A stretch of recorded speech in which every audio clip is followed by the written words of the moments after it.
Sweet River is a 2021 film directed by Justin McMillan. It's written by Marc Furmie and Eddie Baroo. And we have a cast including Lisa Kay and Jack Ellis. And in general, it's an interesting enough narrative. It's not as scary as I was expecting. And I think it could have been a lot scarier. Maybe that's not what they were going for, but I certainly think, in terms of my personal preference, I would have liked it to have been a lot darker and more suspenseful, and those elements were certainly there. They just weren't very strong, so it could have been scarier, but maybe they weren't going for that, and focusing more on the story. Certainly, it's about a woman, Hanna, whose son has gone missing, and I don't want to say too much about what she believes happened or what happened to him, but there are kind of two events that both happened revolving murders and the killings of some people, including some children, and she is on a quest to find answers and to find her son's body.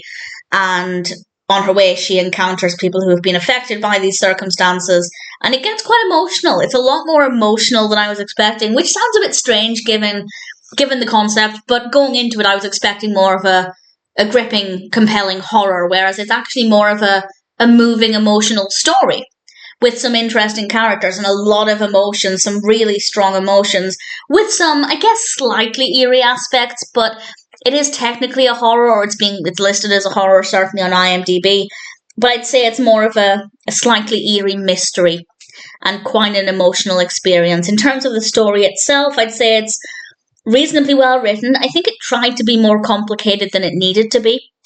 I think there are times when it's not confusing as such. It is easy enough to follow what's happening, but it feels like they were trying too hard to make it a multi-layered narrative with a lot of different threads, and I don't think it needed to be. I don't think it needed to be quite as complex as it was, and I would rather again, maybe this is a personal preference, but I'd rather they put that energy into making it a little bit darker and more suspenseful and a little bit scarier. So that's generally personal preference, but I do think it would have made a much better, a much more compelling story. But the performances are very good, the characters are very well written, the dialogue is quite good, visually it's quite appealing, and the story is okay. It's not terrible, it's interesting enough, but I think it could be better. But that being said, I'm happy to recommend it.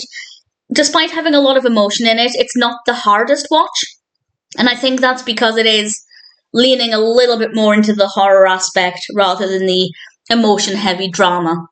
I think it kind of sits snugly in the middle between the two there, so it's not the heaviest watch. But that being said, there are a lot of layers to it. I think some that really don't need to be there, but definitely it's not the easiest watch in terms of concentration.